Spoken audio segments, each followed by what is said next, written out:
I was 8 years old, and he was 7, and on this Friday night, he would get to see his first baseball game. I couldn't wait to go watch the fireworks afterwards. As soon as we stepped into the stadium, I could hear the game announcer, the people cheering.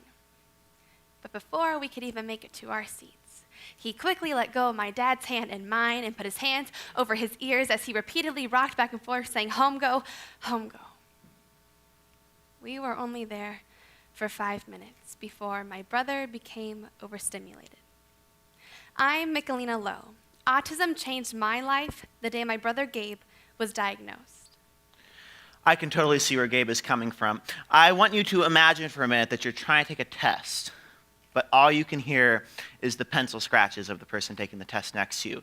You can hear the clicking of your teacher's keyboard. You can hear the hum of the air conditioner. You can see everything in the room at once. You can absorb all these things except for the test that you're trying to take. I live that every day. I'm Chase Harrison, and autism has impacted my life because I have Asperger's syndrome. So, what is autism? Well, according to the National Autism Awareness, it is a bioneurological development disability that impacts the normal development of the brain in the areas of social interaction, communication skills, and cognitive function. But what does autism look like in my life? Well, it is a 16-year-old boy who's about 5'11", who loves to be outside, only after asking my mom 5 different times in a row if he can. And then he loves to spin the wheels of his Hot Wheels in our driveway or play with his remote control car. I have Asperger's syndrome, which is a little bit higher functioning on the spectrum, whereas where Gabe is a little bit lower functioning. There are 3 main signs of Asperger's. 1, you have issues with speech. I have a stutter. I can guarantee you'll endure that at least one point in the speech. I like to think it's because my brain is thinking faster than my mouth can speak. 2nd, I have issues with motor skills. I trip over my own feet a lot. Throw a ball at me, it's the funniest thing you've ever seen. And the 3rd and the final thing, and the thing that I think I have the most issues with, is social skills. I don't pick up on societal cues like most people would.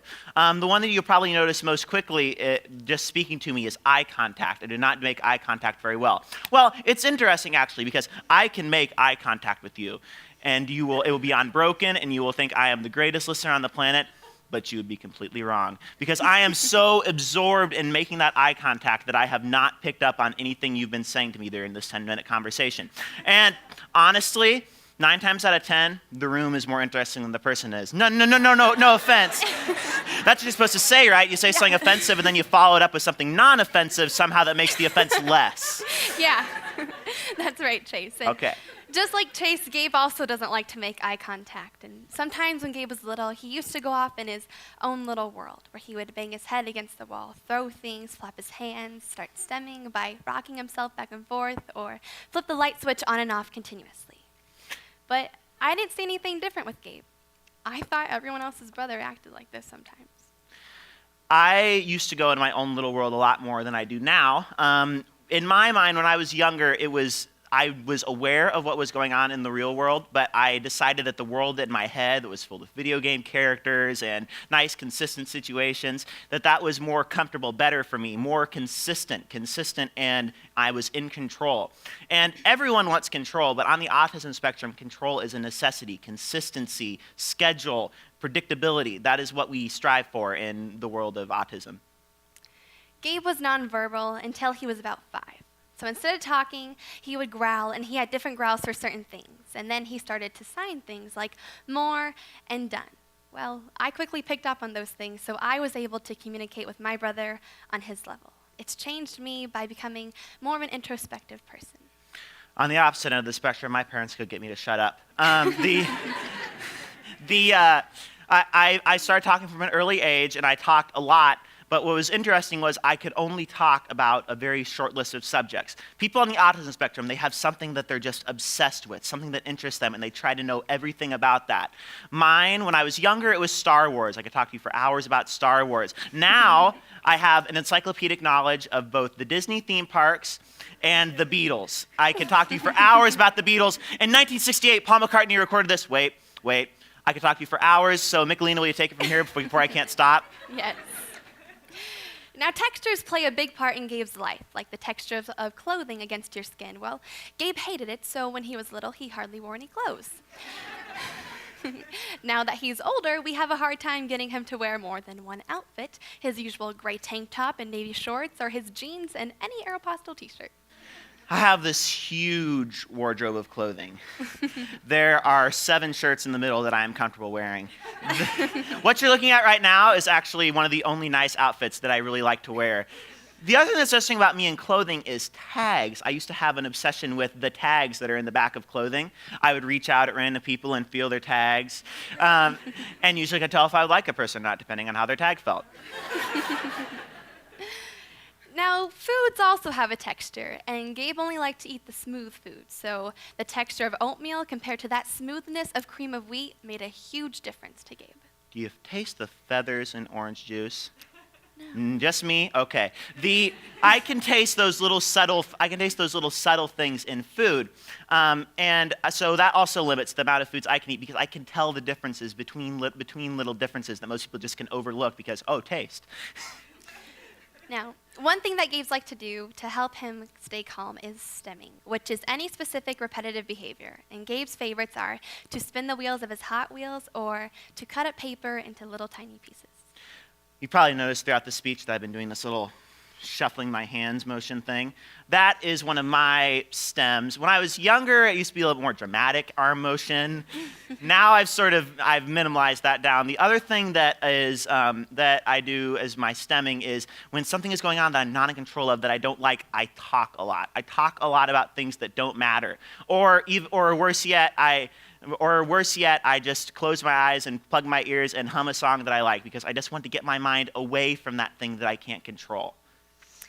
Another thing are contact with people, so hugs. They make Gabe want to just crawl out of his skin. He hates giving them and receiving them. But what about you, Chase, and hugs? I'll pass, thanks. I don't like human contact because in my mind, it is something that is on me that I'm not in control of. I don't like that feeling of not being in control of everything that is going on around me. The other contact-based thing that I've had to really work on has been the handshake. I could not figure that out for years. Well, it took me years, but I finally figured it out. Right hand out, eye contact. Hi, how are you? Stand up if you're sitting down. So I finally figured that out, right? So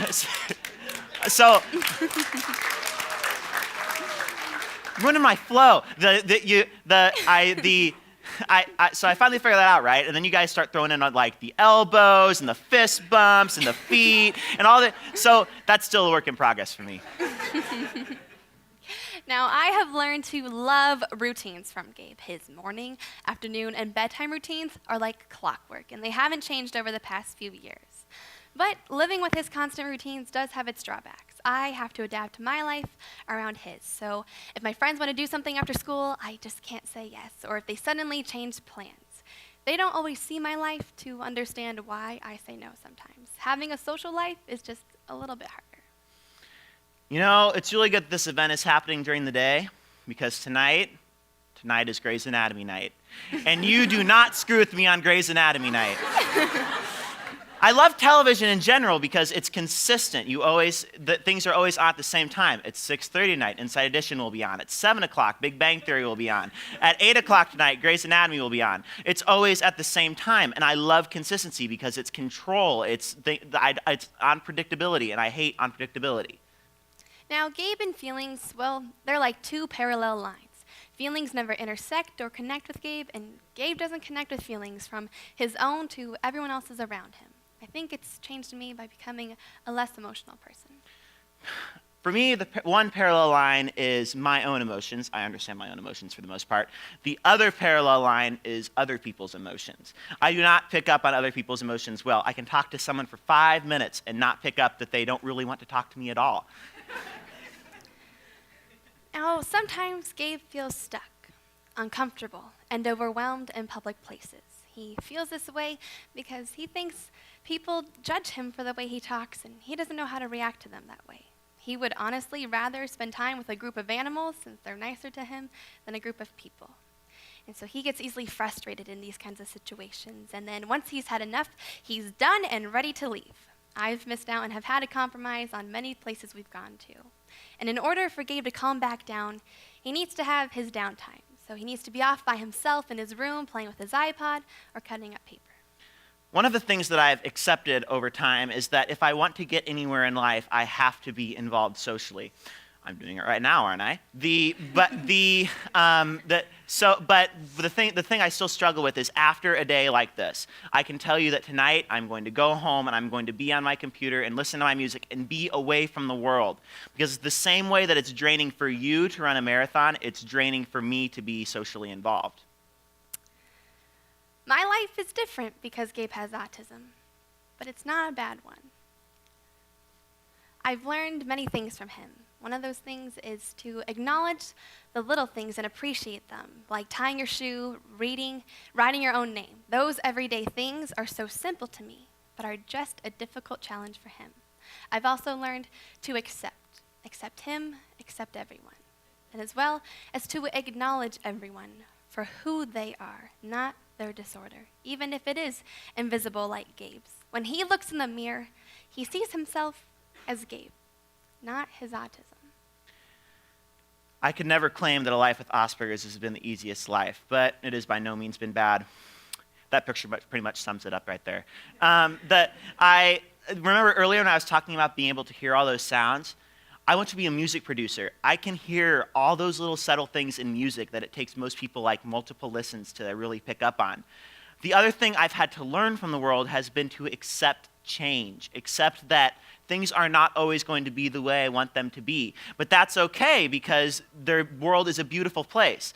For everything horrifying, unpredictable, everything I don't like, there's something beautiful, something wonderful, something like this. So what I want you to learn from this is many people think those with social disorders like autism And Asperger's. want to be disconnected from the world.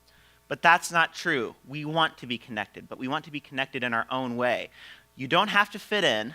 Not Gabe. Not me. Not anyone. To belong. Thank you. Thank you.